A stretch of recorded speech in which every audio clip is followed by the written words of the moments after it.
Magandang araw po and welcome sa panibagong episode dito sa 3 Minutes with Jesus.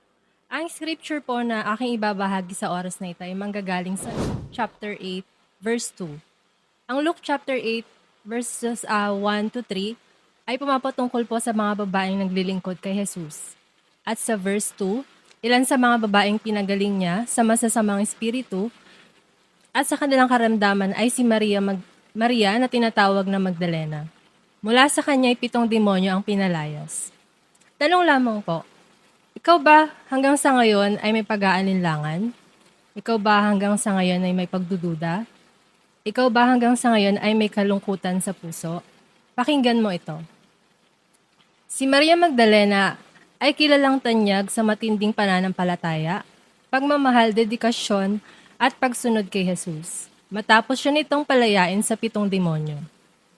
Nasaksihan din niya ang pagpapako sa krus at siya ang unang nakakita sa kanya nang siya'y muling nabuhay. Makikita po ito sa Matthew chapter 27 verse 56 at 61 at sa John chapter 19 verse 25. Sumisimbolo ang mga demonyong pinalayas ni Jesus sa katawan ni Maria sa mga paghihirap, kalungkutan, sakit, karalitaan na minsan nating naranasan at nararanasan ng ilan. Magpahanggang sa ngayon.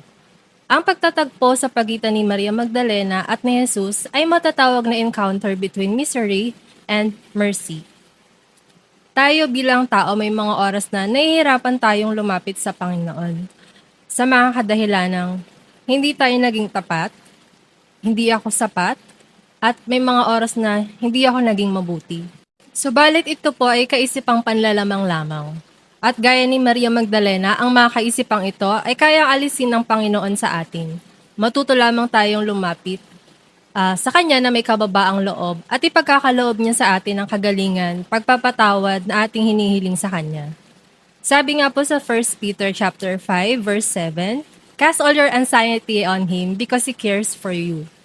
Tinatawag niya tayong lahat na walang hinihinging kapalit, kundi yung puso lamang natin na handang sumunod at pagpasakop sa Kanya.